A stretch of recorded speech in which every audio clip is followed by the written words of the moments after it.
Omagyanā timirandasya jana jana shalakaya chakshur unmilitam gena tasmai shri guruve namaha.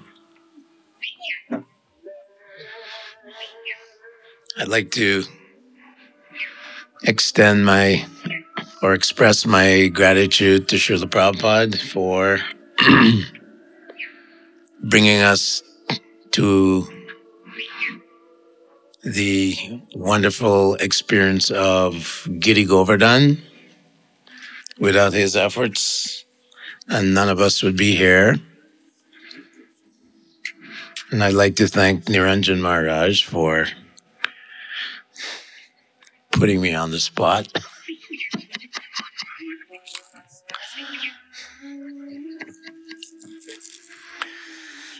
Yeah. So there's many side stories to Krishna lifting Govardhan Hill. We know the essential one is that Lord Indra, Heavenly King, he was very angry at Krishna for stopping the Indra Yagya. However, in the Garga Samhita, Vishwanath Chakravarti Thakur and other acharyas, they've given some side stories on the history of Girigovardhan. Not the last Satya Yuga, but the Satya Yuga before that. So millions of years ago, there was one Purastya Muni. He was a great yogi, mystic yogi. I believe his name is Purastya Muni. I might have it wrong. What's his name? Purastya Muni. So you all know the story. No, I forgot it already. I just remember his name. That's all.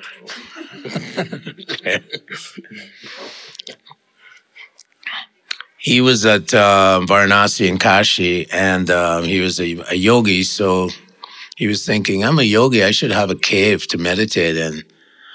He wasn't a devotee, so he didn't go around chanting japa like we do, japa walks. So he, by mystic power, went up to the Himalayan mountains, and he approached the king of the Himalayas, Dronagiri, something like that, Dronagiri, king of the Himalayas, king of the mountains. And he said, listen, I need a cave, I need a cave to use for my meditation and my yoga. And so Dronagiri said, we have various caves. Let me show you some of them. So he went in the showroom and he said, this is a 2-bedroom cave. This one is a, studio cave with a bathroom attached to it and so on. Purastya Muni wasn't very impressed and he was looking around. Then what caught his eye was this beautiful baby hill. And he looked over and he said, what about that beautiful little hill? How many caves does it have? And Dronagiri said, no. You can't touch that one. That's my son. You can't deal with that. You can't take him. He's my son. No. And Purastya Muni said, well, you promised me, you gave your word. You can't go back on your word. So you have to stick to your vow and promise. And I really want this Girigovardhan. So the father agreed. Dronagiri agreed. And he went over to pick up the mountain. The Muni went over to pick up the mountain. And Girigovardhan said, wait a minute. So it says that Girigovardhan was a little bit of a stubborn devotee, much like some of Radharani's friends, like Lalita. She's quite strong, spirited Shaki of Radharani. So he said, you asked my father, but you didn't consult with me about, taking me to Kashi. I don't want to go to Kashi. So Purastya Muni said, well, your father agreed to it. And then Girigovardhan said, well, I have some conditions. once you lift me up and you're flying through the air with your mystic power, with me on your hand, you can't stop to pass water or service your body. Okay? And if you put me down, that's it. That's where I'll stay. So the Muni agreed, and he picked up Govardhan by mystic power, and he started flying towards Kashi from the Himalayas, quite a long way. So what happened was, when they got over Vrindavan, all bets are off, because Vrindavan is a spiritual area. So outside of Vrindavan, the Parashara Muni had to comply with all the agreements he made. But when Girigovardhan saw Vrindavan, he said, "Oh, it's so beautiful here."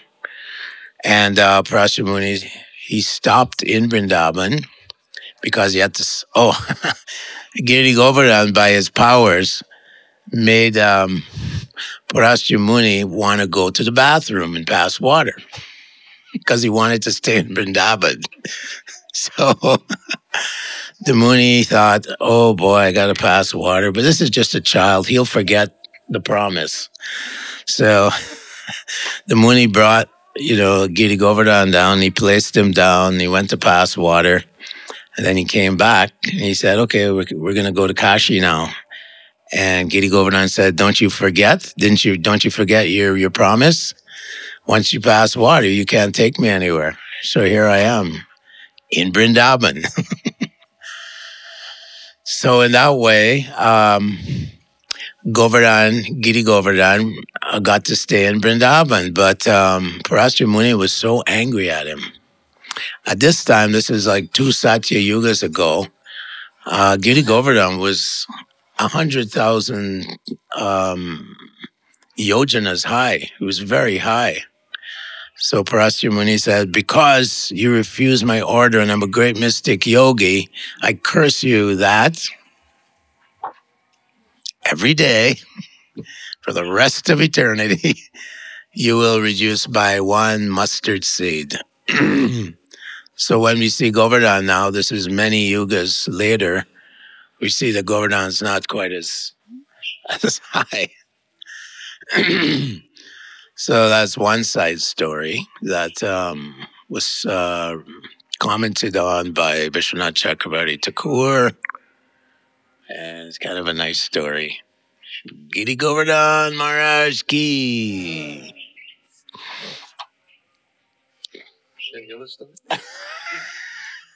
Your turn.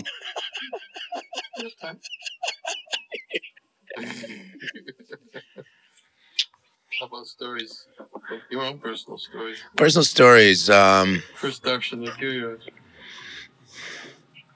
The most mystical thing I had was I went on parikram on the full moon night in Kartik with it was with the Padayatra devotees and Lokanath Swami, and there was thousands of people. It was the full moon. And there were bus loads of people, but it, we started like reading, the pastime of Govardhan Hill. And this is magical. Like the moon was there, devotees were all hearing, the glories of Govardhan Hill. And it was such a mystic environment and experience we had. It was amazing. Of course, we did the parikram as well. And that was probably the first time I actually did Govardhan parikram. In the middle, it was midnight. Wow. And it was very mystical. Very midnight parikram. Govardhan is mystical. Yeah, it was very transcendental and beautiful. Especially with the full moon. Yeah. So that's one time. The other time is I went to Govardhan and I took a stone. And then I told Dinabandhu, I said, I took a Govardhan Shila, He said, "You better take it back. You're not supposed to just grab it." And that night I got a fever. And, I couldn't sleep all night. I was just like, oh my gosh. So I ran back to Govardhan Hill and put the Sheila back. And since then, I haven't been able to get a Govardhan Sheila. Yeah. Yeah. That's my story.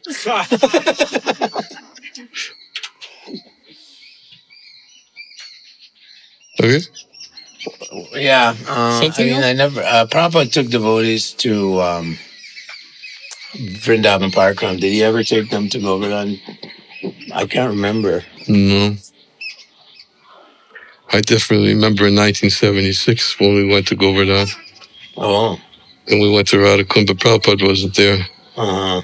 But that was when Prabhupada got very angry. Oh. Yeah. Very angry. Yeah, he wasn't there, but he got angry because devotees were very irreverent in Radhakund. Very irreverent. I was there. I didn't go in, actually. I just took 3 drops and put it on my head. The other devotees were using it like an Olympic pool. I remember. Yeah. In 77, I went for Prabhupada's disappearance. And there was this 2 parties, like Chandravali and Radharani. And they were at each other because Prabhupada agreed to go on his ox cart. And he wanted to go to Govardhan as well. And then to Radhakund. So, of course, the other party was saying, no way, Prabhupada shouldn't go on an ox cart. So after Prabhupada disappeared, we took Murti of Prabhupada, a picture, I can't remember. We did the park run, and we went to Radhakund. And then Tamal Krishnamar said, you can carefully take water and put it on your head, but no horseplay. So we kind of, some devotees went in, but with very great awe and veneration. They went in and took their snan. I don't remember if I did this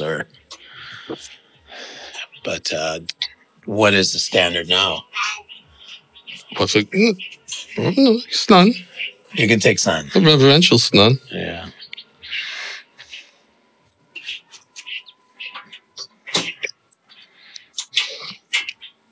I remember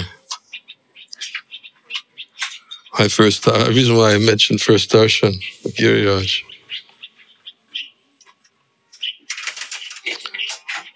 My first pilgrimage was in 1976.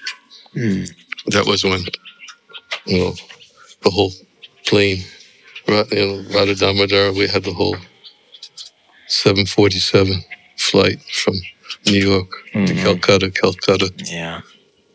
I mean, New York to Bombay to Calcutta. But I won't go into that. That's not really relevant. But then we went to Vrindavan after Mayapur festival. And it wasn't the parikrams weren't really very well organized. Yeah. In those days, it was tough. It was austere. It was austere for one. They were all staying at what's the place down the street? Fogel Ashram. Yeah, we're all staying at Fogel Ashram, but they were still organizing parikrams. But they were really. The circumambulation of Govardhan was not possible because of the number of devotees and the facility was not there. So all the devotees got on a bus and we went out to Govardhan and we were a little bit behind schedule. And we stopped. It was someplace near Kusum Sarovar. And everyone got out of the bus. And I can't remember who was leading the parikram. Started telling a whole pastime about Giriraj. And we were all looking.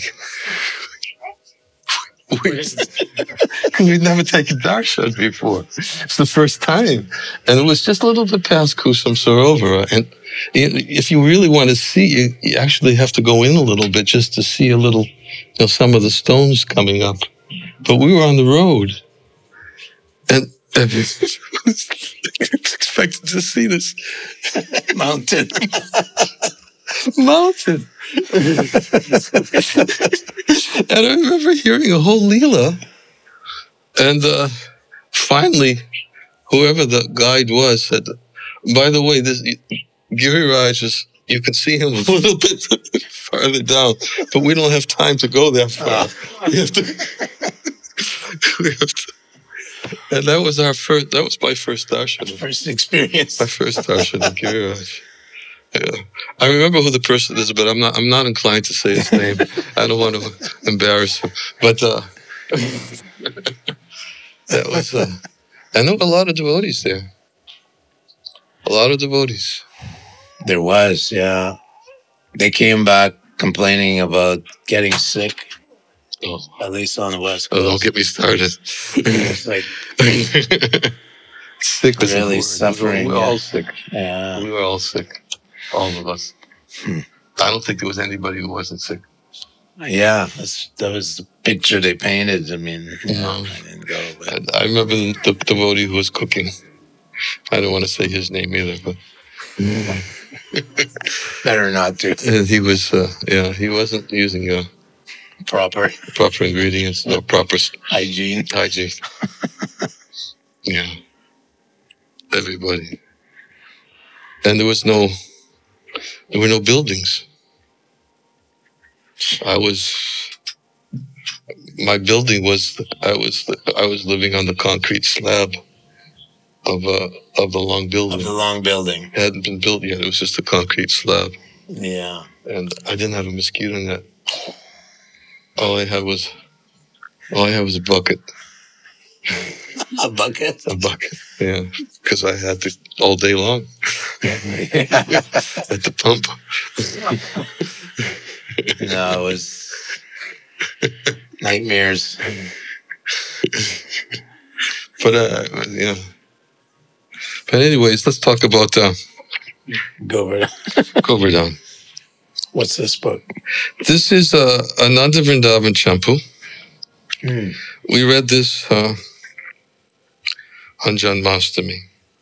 Wow. Not the whole book. We read it for, I don't know, how many hours did we read it? 13 hours. 13 hours. Whoa. Yeah, we read it for 13 hours on Janmashtami. And every once in a while I would stop and say a few words. And I thought I would read from Govardhan Leela, from Ananda Vrindavan Champu. It's written by Kavi Kanapur. And it's rasic, but especially you get a sense of, we think of Giriraj,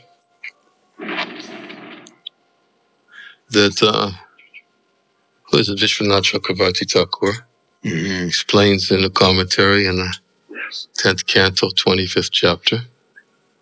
He describes that the whole pastime of Govardhan Leela took place by Krishna's Leela Shakti,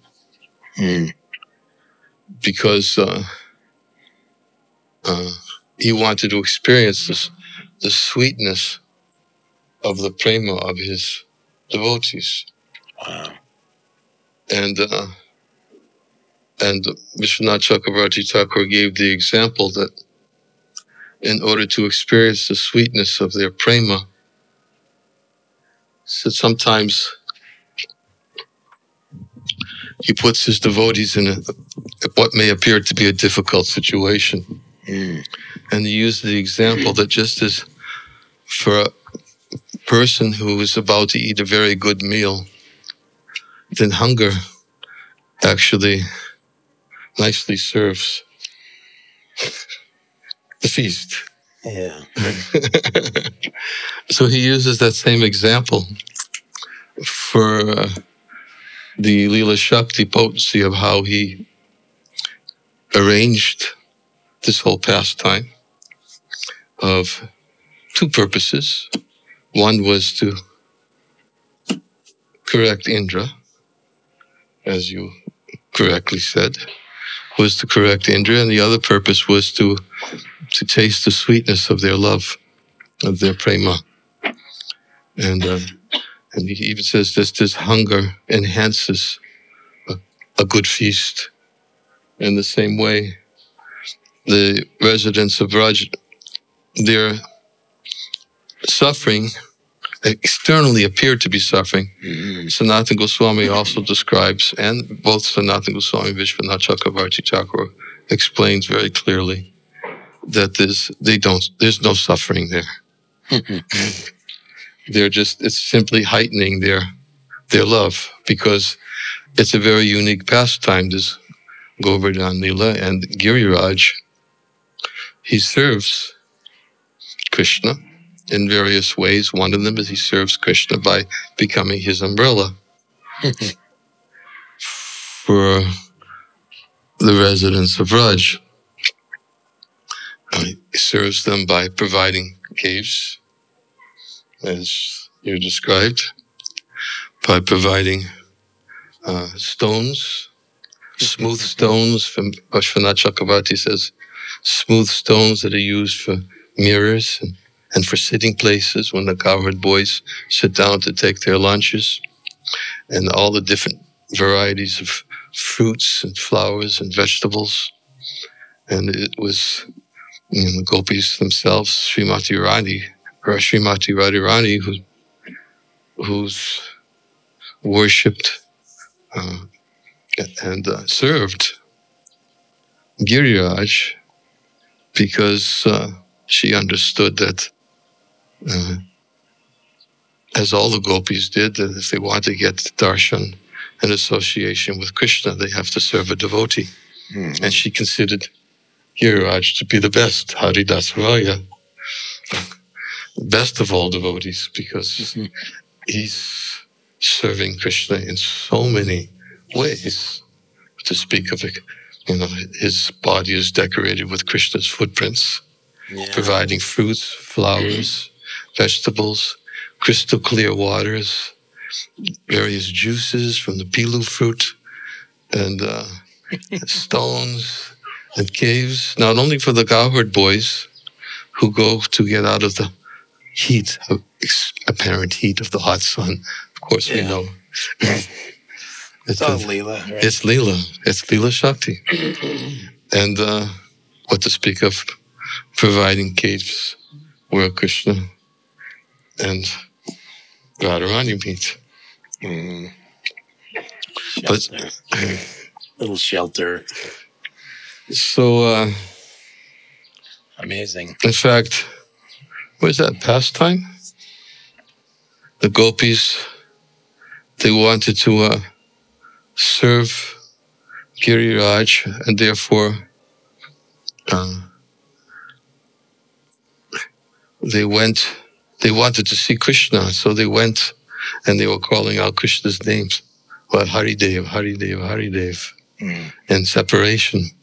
And so therefore Krishna manifests as the deity of Haridev, so the gopis had a very good reason to go to Govardhan, because from there to go and to worship Haridev, they were thinking our elders are not going to stop us from going and serving Haridev, so we can go serve Haridev, and at the same time we can see Krishna, who's with his calves and cows on Giriraj, who's gone there too, because Giriraj not only provides flowers, fruits, and vegetables, but he also provides fresh green grasses for the cows. The best green. The best.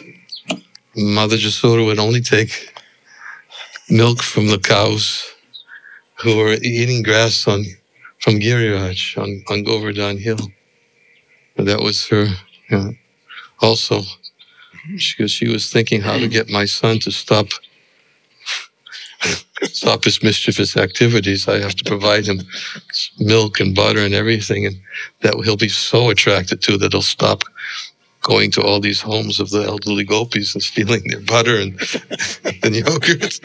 So she was thinking to get the best milk possible. So she only took the milk herself. She was the queen of Vrindavan, but she herself would get the milk from the cows who had grazed on Govardhan, and she would prepare for Krishna. So, therefore, Giriraj is rendering so many wonderful services.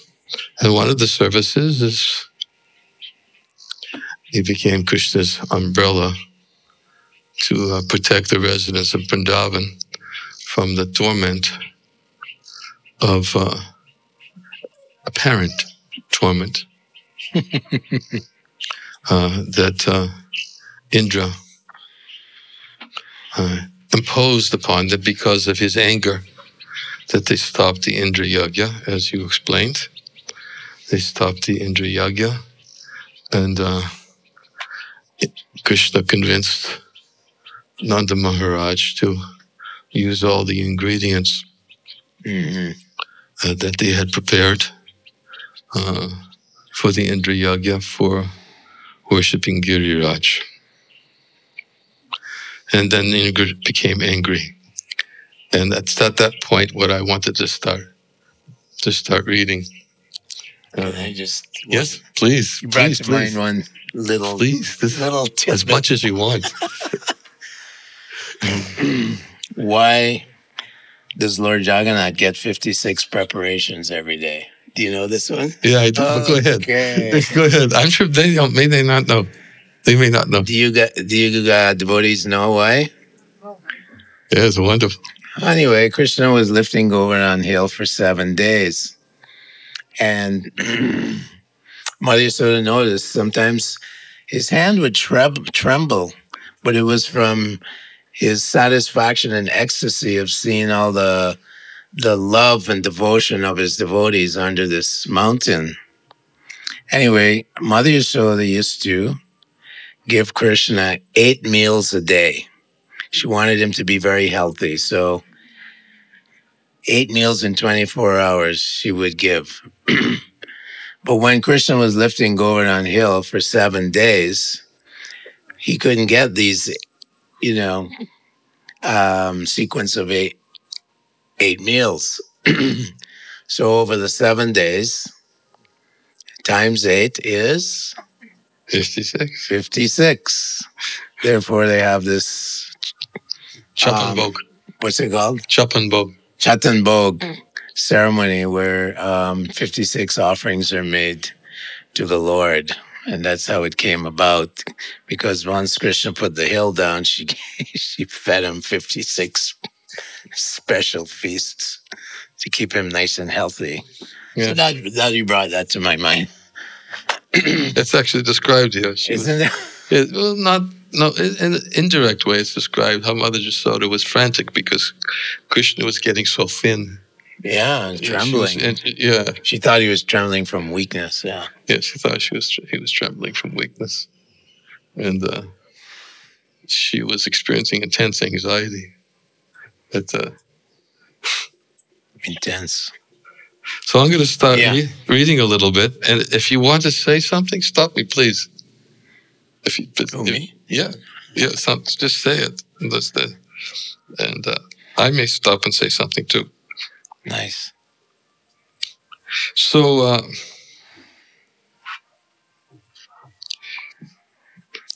after hearing their anxious pleas, P-L-E-A-S, not please, пожалуйста, please.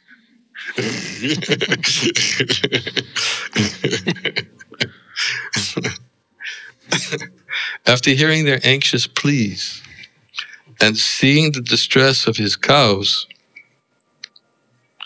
Krishna, whose blossoming lotus eyes are beautiful to behold, considered, this must be the work of angry Indra.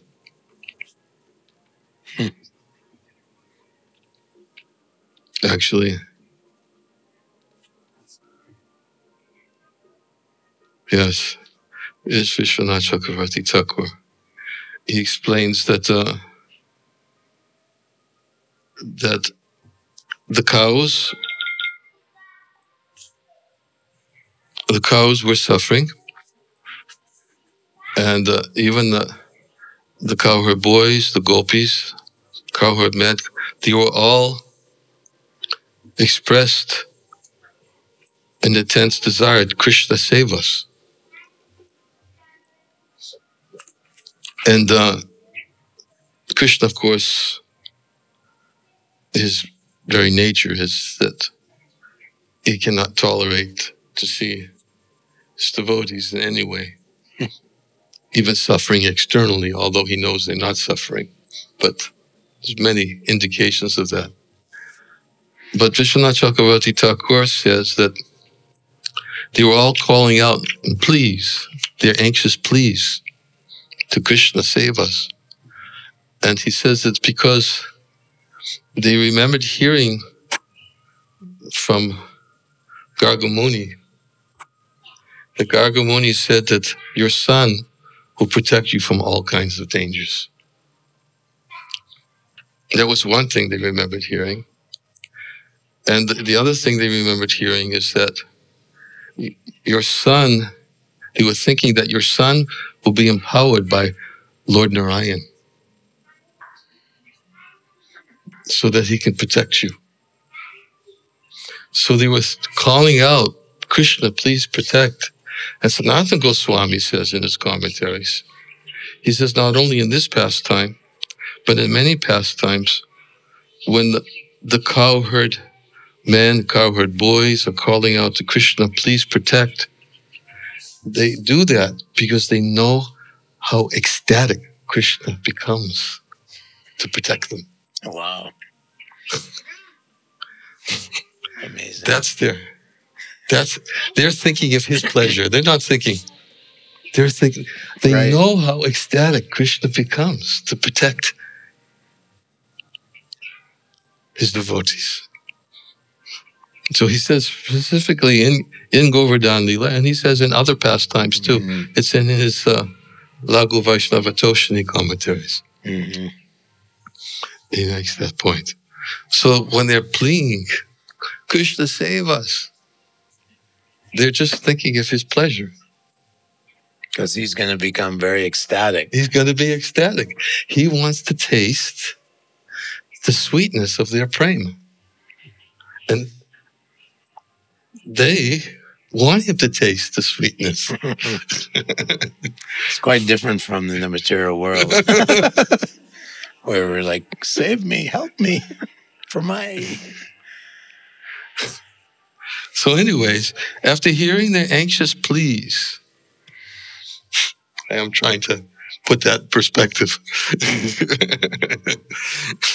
and seeing the distress of his cows, Krishna, whose blossoming lotus eyes are beautiful to behold, considered, this must be the work of angry Indra. In a compassionate voice, sweeter than honey, Krishna consoled his family and friends. Do not be afraid. Actually, this trouble is as significant as a hunger pain is to one who has just consumed a sumptuous feast. Here it is. Imagine somebody who's just consumed a sumptuous feast. What's the meaning of a hunger pain? All right.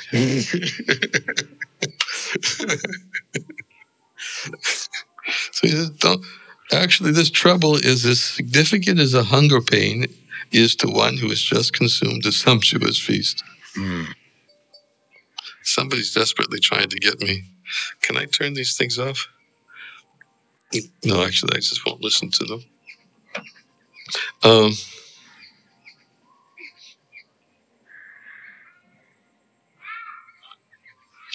Anyone practicing devotional service can easily remove all anarthas.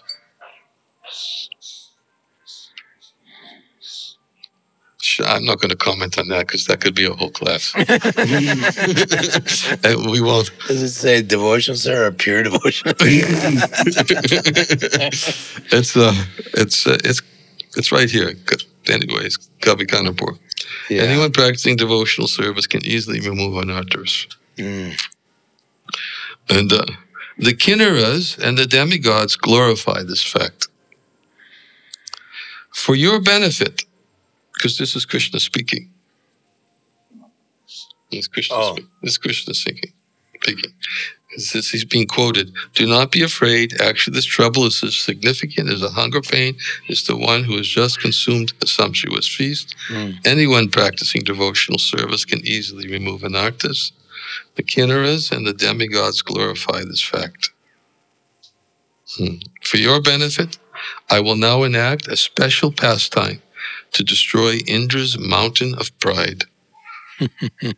End of quote. As the relisher of nectarian rasas, Krishna has a beautiful body which is as sweet as the honey in a flower. Without even tightening his cloth, he showed complete indifference to the mighty wrath of foolish Indra. Right? Interesting. Because usually when Krishna's going to really get into something, first thing he does... Tightens up his belt. Yeah, he tightens up his cloth. Make sure his flute's all secure. Like when he was standing on the Kandamba tree and he was going to get in. For Kaliya. It's very... Tighten up his cloth. Yeah. but this, and I think the other time, before Kulvalyapita, before he had to deal with Kulvalyapita also. Oh, yeah. He tightened his cloth. Does that. Usually if he knows there's a good fight coming. It's part of his... I read somewhere that he lets word get around so it spreads that he's in some kind of so-called difficulty, about this. So go ahead. I want to hear it. Give it to me. So he allowed himself to be embraced by Kaliya for quite a while, right? And he lets the news get out because he wants to see Radharani. So once the news gets to Varshana, Kirtida and Vishabhan are like, oh, we gotta, let's all go and help Krishna. Same with the Govardhana Leela. And then, of course, they have to bring Radharani because they're leaving, with their maidservants or whoever, and then Krishna gets to see Radharani, and she gets to be there. That's one little tidbit I read. Yeah.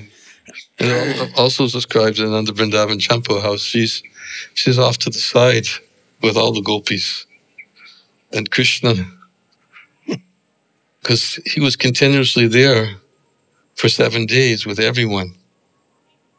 It's unusual. That's one of the nature of the Govardhana. They all got to be there. They all got to be there 24 hours, 7 days. 24/7. Yeah, 24/7, which is very unusual.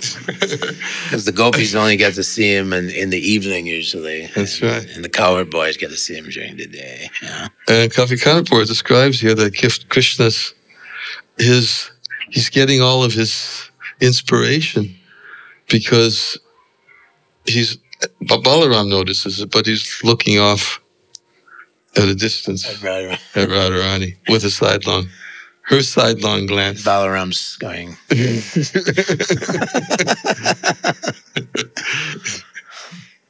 But that's here also. I don't think we'll have enough time to get to it. It's already 12:43. But anyways, without even tightening his cloth, he showed complete indifference to the mighty wrath of foolish Indra. Instantly, Krishna picked up Govardhan hill with one hand and held it aloft. And with no more effort than a child takes to hold a mushroom or an elephant uses to lift a clump of grass. Another Vishwanath Chakravarti Thakur. Krishna, he says that Krishna was actually on the porch and he was hearing the cries. He's on the porch of his house. And one of his potencies is called the Samhariki potency. and the Samhariki potency stopped the rain from the porch of the house to where everyone was by Govardhan, so that Krishna's cloth and his turban didn't get wet Oh, while he ran to the house. right. Beautiful. Little side tidbits. Little side tidbits that, as our acharyas, they give so many side tidbits. So much. Especially, when Krishna lifted the hill and, all the stones came off the hill and formed a sort of like a barrier, so none of the rain could get in. Oh, wow. None of the rain can get in. And Vishwanath Chakravarti Thakur also explains that when Krishna lifted the hill, many of the deer and some of the cows and other forest animals were still on the hill. Oh. They were still on the hill. So Krishna lifted the hill high enough so it was above the clouds. Okay. So all the deer and all the forest animals, they went above the clouds, and they weren't. The point was, and this is what, I'm not sure if it's Sanatana Goswami or Vishwanath Chakravarti Thakur, he makes the point very clearly that nobody suffered. The only one who suffered was Indra. Nobody else suffered. Everybody else was in total ecstasy. Nobody was inconvenienced. And even Vishwanath Chakravarti Thakur says that when Krishna lifted the hill, there's a quote from I can't remember. Maybe it's Garga Samhita. It's a quote. Krishna saying that don't worry, there's plenty of room. It's because everybody was hesitating and thinking that, how can we go onto the hill? And Krishna was saying, don't worry, there's plenty of room under this hill. There's enough for the 3 worlds under this hill. Wow. Yeah. And then in another Vrindavan Champo, Kavi Kanapur explains that there were lakes, there was fields, gardens, yeah. palaces. Everything is huge. All under the hill. Nobody was inconvenienced. Oh, it's just like a big party. Paradise. That's here. That's the only place I saw it that was in another Vrindavan Champo. I don't remember seeing that elsewhere. But there's another literature, but I can't remember the name either. And this person that wrote it is an incarnation of Narada Muni. And what was his name? Anyway, he wrote some extensions of Govardhan Leela. And I wrote it down, but then I was going to mention it. But it's an authorized. Go ahead. No, I'm just saying. You can't remember it. I thought you just can't remember the author. Well, he was adding little tidbits like this. So, what did he say? Well, I think he had the story of Govardhan Hill and Hanuman, which is a long story, so I won't get into that. Do you know that one with Hanuman? Go ahead, tell it. No. Tell it. They want to hear it. Okay, I'll speed talk it. No. Give all the details. Okay, so how's it going? In Treta Yuga, Govardhan Hill was sitting through Satya Yuga, Treta Yuga, Dwapara Yuga, Kali Yuga, another Satya Yuga, another Treta Yuga, and then Dwapara Yuga is when Krishna. So it was quite a few yugas. And while Govardhan Hill was standing during Treta Yuga, Lord Ram decided to build this bridge full of rocks to Sri Lanka. And he ordered all the monkeys and squirrels, and he ordered everyone, go and get me the largest rocks, mountains, whatever you can get, bring it. I'm building this huge bridge. And once it's built, I'm going to blow my conch, and you'll hear it all over the planet, right? So Hanuman decided, I'm going to get Govardhan because he'll get blessed. Govardhan wants Lord Ram to walk on him because he's Krishna. He's an avatar. So he immediately went to Govardhan and he said, Govardhan, I need to take you. And Govardhan was in ecstasy. Oh, I got the lotus feet of Lord Ram on my head, right? So just as he was picking him up, the conch shell blew. And Hanuman said, I'm really sorry, but the bridge is built. I can't take you. And Girigovardhan was so upset. He's saying, come on, you know what it's like to have the Lord's lotus feet on my head. It's so wonderful. You have to give me some boons now. I want some boons. So Hanuman said, okay, I'll give you the boon that when Lord Ram comes back as Krishna and Balaram, every day they'll walk on you. Every day you'll get their lotus feet on you every single day, which is better than all those devotees with Lord Ram because they only got Lord Ram to walk on them once to Sri Lanka. So you get every day Ram and Krishna to walk on you. So Giri Govardhan said, oh, that's so nice. Thank you. But I want another boon. So Hanuman said, not only that, Lord Ram's lotus feet is touching the stones and so on, to go to Sri Lanka on the bridge. But you will be lifted by the hand of Krishna above his head. You'll get special mercy.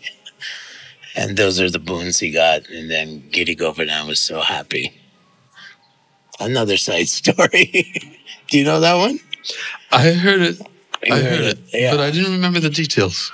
Those are some of the details. I'm not the best storyteller, but those are the main details of that one. Okay, sorry. We'll read a little more. Back to Krishna, the Kaviraj. Kavikarnapur. Kavikarnapur was, I think he was the son of Shivananda Sena, and Yes. then Lord Chaitanya put his big toe in his mouth, and then he became, okay. Yeah.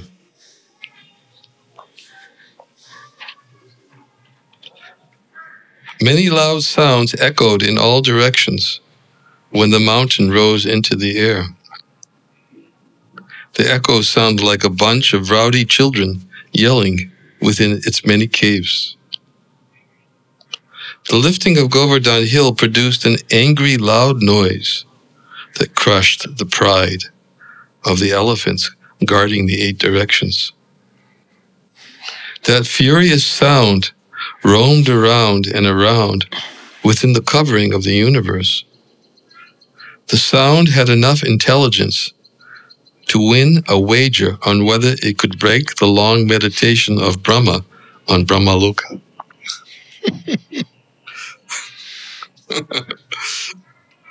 That sound dared to interrupt the uproarious Madhvika wine drinking festival of the old ladies on Patalaloka.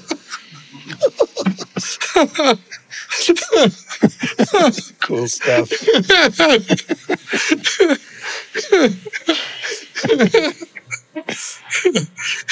Wine drinkers, old ladies drinking wine. On Patalaloka. Sounds like America.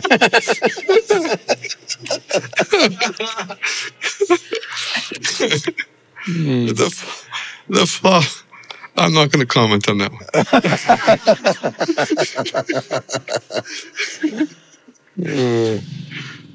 The flowers falling from the trees appeared to be the form of Giriraj's ecstatic laughter due to being touched by Krishna's lotus hand. Those falling flowers seemed to be Giriraj's celebrating the destruction of Indra's fame.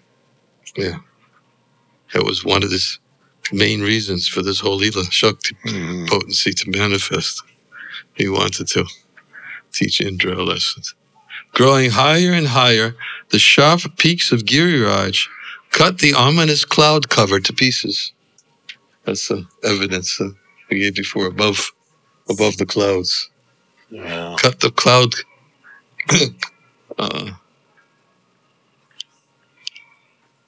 cloud cover to pieces. The row of trees along the peaks of Giriraj challenged the trees in Indra's celestial forest.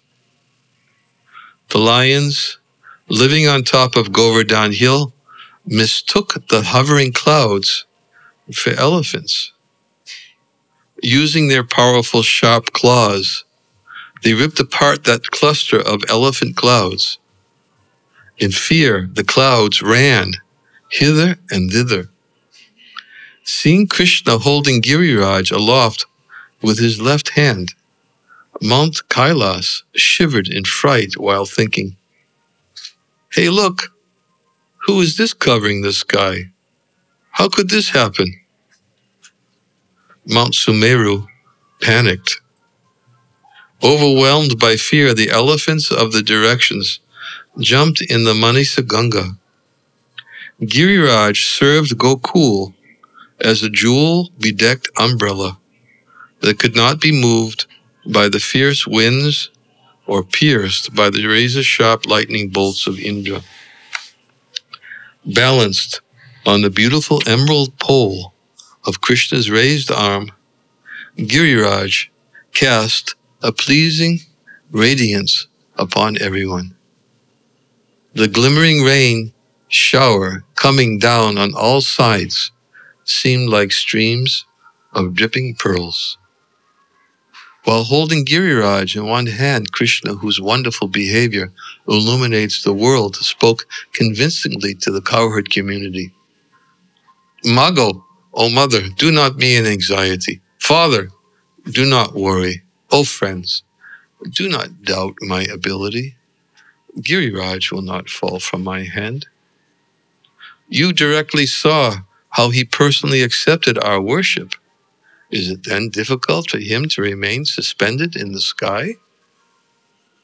Although Giriraj appears to be a huge, immovable mountain, he is transcendentally situated beyond the doubts and comprehension of this material world.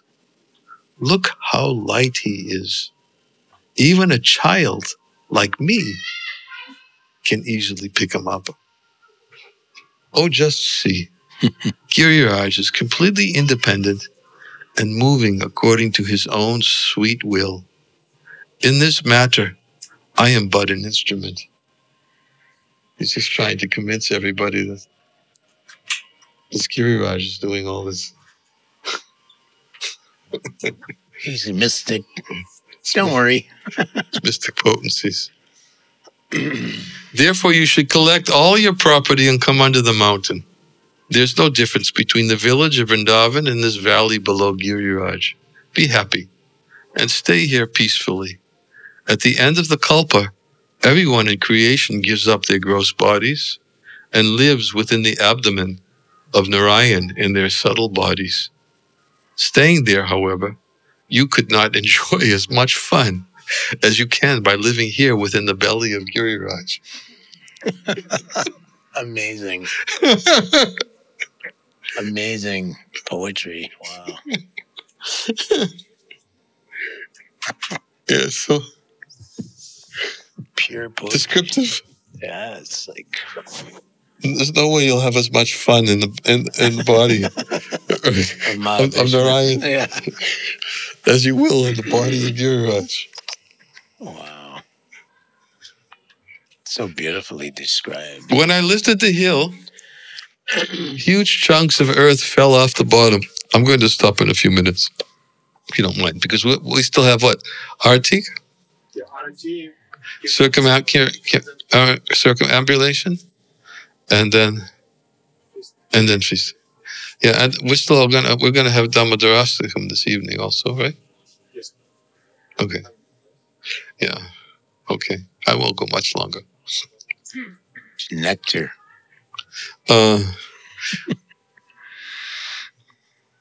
When I lifted the hill, huge chunks of earth fell off the bottom and formed a natural boundary wall around the perimeter of Giriraj. This wall will keep out the torrential rains. Forget about your pleasure gardens and your attachments to your former residences. Let this place become the source of joyful pastimes for the cows, gopas, and gopis. The string of Govardhan Dhari's reassuring words resembled an elegant necklace made from the nectar of his voice. Immediately, the elderly gopas felt completely pacified by Krishna's sweet words.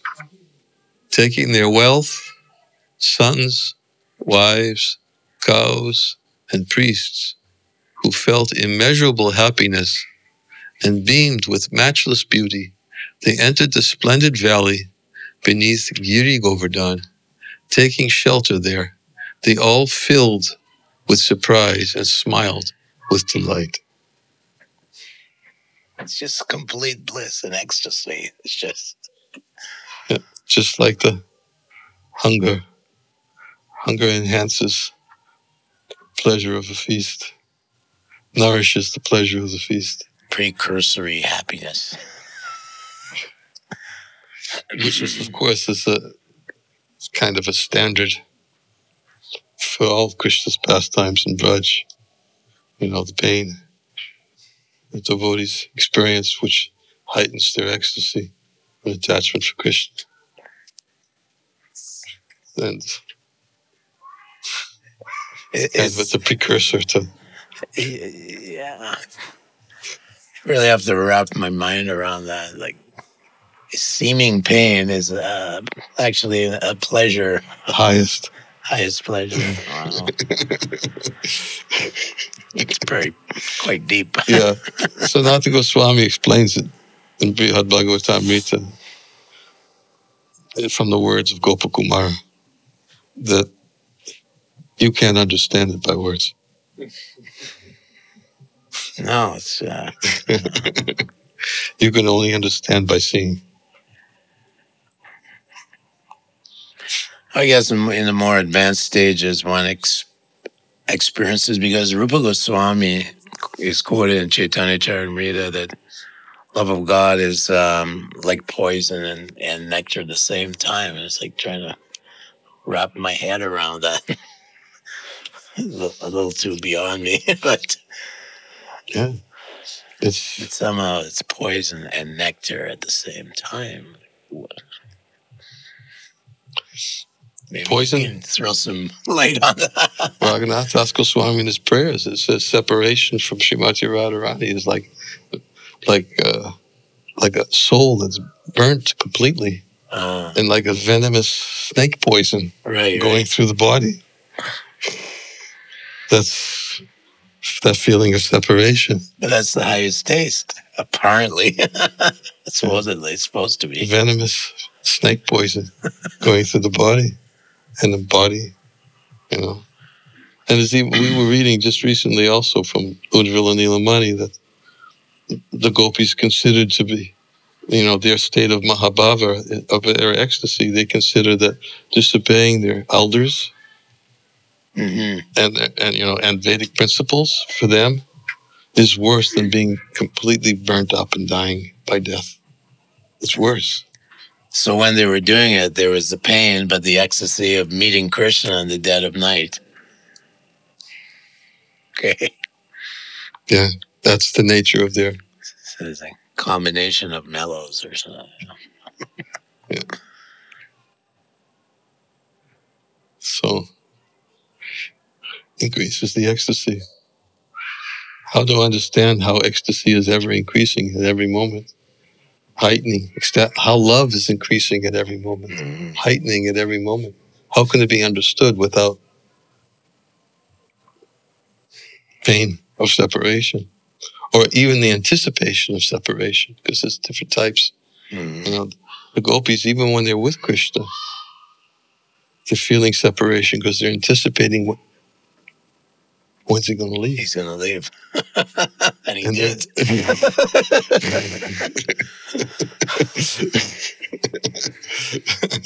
Yeah. And I can see how that would increase. It's almost like boiling the sweet rice. That would increase the Intensifies. potency. It condenses that love. Yeah. Yeah, it increases it. Yeah. And of course, Krishna's ecstasy increases by seeing their heightened ecstasy. Right. It's competent. And then when they see Krishna's heightened ecstasy, then because Krishna's seeing their heightened ecstasy, Prabhupada explains this in one lecture so beautifully. Yeah. It makes that point. He says that when the devotees, he said the gopis, when they see Krishna's intensified love of Krishna he has towards them, then their love increases. Mm-hmm. And then when Krishna sees their intensification of their love, his love increases. And this is how Prabhupada presents it. And when they see his intensifying, increasing, then their love increases. And Prabhupada says it just goes on. Just constantly expanding. Constantly expanding. No time, There's no time. No space, no time. There's no time, there's no space. Measure. There's no, day and night only exists in simply to enhance the Leela. Right, yeah. Because what happens, in a day is Mother Jasoda is my son's going out to the pasturing ground. Yeah. She's feeling, pravas when Krishna leaves, for a short period of time. Because there's two types of pravas. When he leaves for a short period of time, when he goes out to the pasturing grounds, and there's Kinchit Sindura pravas, when Krishna goes to Mathura. Oh.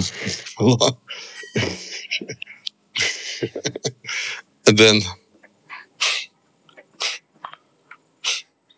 so yeah, this is all intensifying. But of course, Krishna doesn't go in Goloka. Krishna doesn't go; he always stays. But so it's more interesting than when he comes here with his entourage. Yeah, because that's real. Real separation has to be experienced first, and that's the essence of Brihad Bhagavatamrita, that before Gopakumar could go to Goloka, he had to experience in Bhoma Vrindavan first. Mm-hmm. He had to get the experience of Bhoma in Gokul. Right? Gets everything, all its qualification by the intensity of his separation in Bhoma Vrindavan, and that's the training ground. Because their experience is that Krishna's going. Yeah. It's like ripping off out your heart or something. Yeah, I was reading Lalita Madhava a few weeks ago, and they were all suicidal. Radharani entered the Yamuna, right? And they couldn't handle separation. It's just like so much pain, but yeah.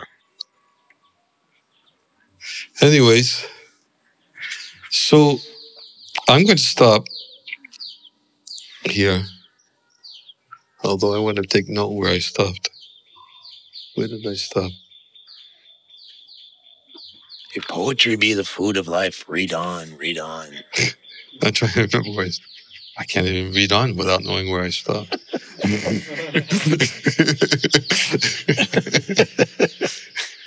I think Shakespeare said that. Uh-huh. Yeah, okay. Yeah, I stopped here when Krishna was calling them to come under. Taking shelter, they all filled with surprise, smiled with delight. And then they saw the valley beneath Govardhan, which dazzled, I'll read one more paragraph, which dazzled attractively in the light, could easily accommodate all their innumerable cows, animals, and family members. The valley brimmed with gratifying sense objects to see, touch, taste, and so on. That divine place was the very ornament of the earth, His purity and opulence exceeded the wealth of the subterranean heavenly planets like Sutala. Fields of rich green barley spread in all directions, and many lakes full of crystal clear water stood here and there. Not only ponds, lakes. How big was this mountain? It's different measurements in different places. But Krishna did say that Gagras and Hita is enough here for the 3 worlds. Yeah, 3 worlds. Different dimension. Beyond my Achintya Guna. Okay. We'll stop here. Thank you. Thank you. Can I just bring my tent over there and you can just read to me until I leave my body?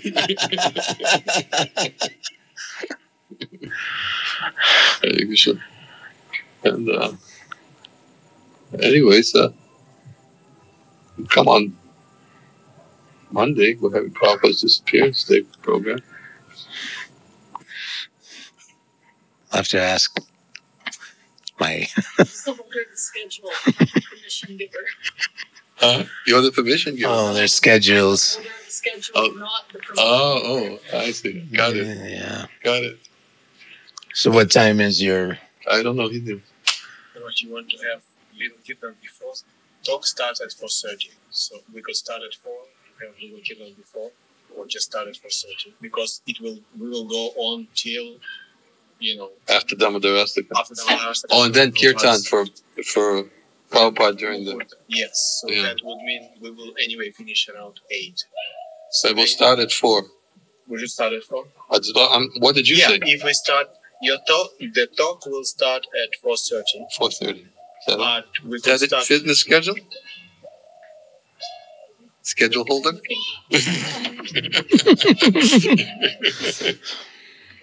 Because this is one thing it was not clear.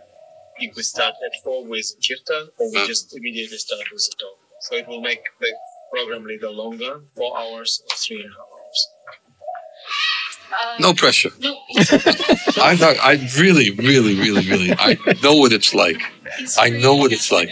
Huh? He's free in the afternoon. Uh-huh. Oh, well, there. He's after. This is a wonderful environment surrounded by wish-fulfilling trees, probably. It's outside too, which is a benefit for us. It's nice weather. Great weather. Spiritual world. Thank you for allowing me to come. It's beautiful. The verse. Sweet. Well, how long would you like to speak on Prabhupada's Disappearance Day? 10 minutes, 5 minutes. I mean, Come on. I was in a van for most of So was most I. of Prabhupada, just traveling around. So was I. I was feeling intense separation. I'd never forget that quote. Prabhupada said to devotees who travel in my vans, distribute my books, get my extra special mercy. Oh, Yeah. well, obviously you did. I remember I was on the 3 of us were traveling when that quote came out. And we were traveling and just all day long, all day. And we all decided, we made a decision that if Prabhupada's already giving so much mercy, and if he's ready to give extra special mercy, whatever it is, we want it, right?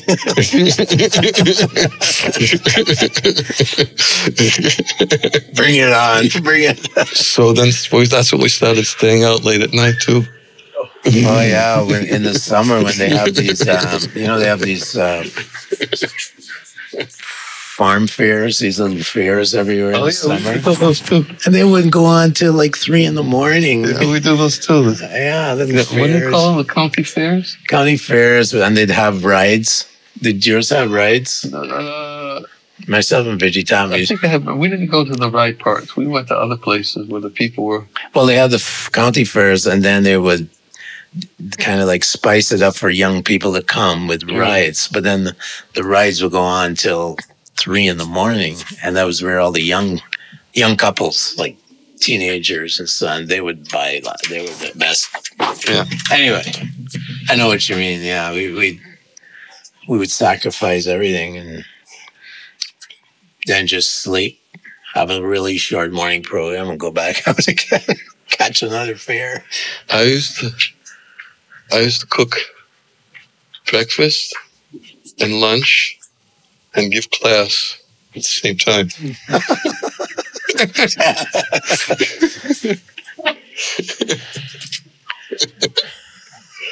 Did you ever make Vivishman pizzas? No, we only had one type of subject. I don't want to get started. I don't want to get started. Yeah, let's. We gotta. We'll do that another time. We gotta worship. Vivishman pizzas. I think we have started for you.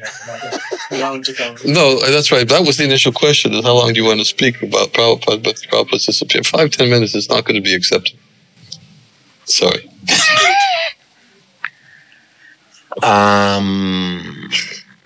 Well, whatever. One story triggers another story, triggers another story. So I mean, yeah. given allotted time, and Yeah, because we're just trying to figure out. So maybe we should start at 4. Yeah. Okay, we'll start at 4 instead of 4:30. I only saw probably 5-6 times maximum. I saw him in Philadelphia, New York twice, Mm-hmm. Mayapur,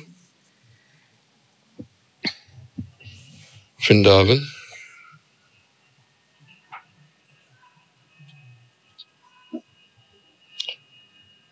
no, New York 3 times I saw. 3 times I saw Wow. New York. Yeah. I greeted him at LaGuardia Airport when he came in from somewhere. It's the first time I saw him, 75. Yeah, I guess. So you beat me. You saw him more than I did.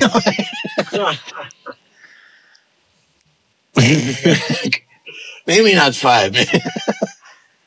LA 3 times, Portland once, Vrindavan 5 times. Yeah, I came for the last few days.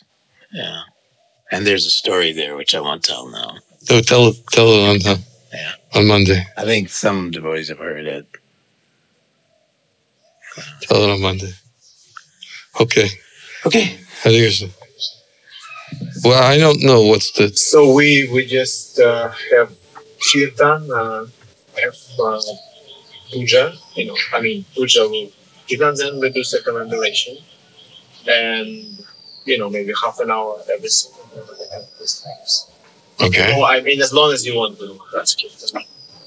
No, I'm following whatever's. No, I'm not following whatever's schedule. If I'd followed your schedule, I would have stopped an hour ago. So basically, the circumambulation, it can take us 10 minutes and it can go longer. Okay, but you got to clear things away, right? Yes, that's probably Yes. You hear what we need to clear the space for the circumambulation. Oh, no. Можно? Спасибо. So yeah, we can start.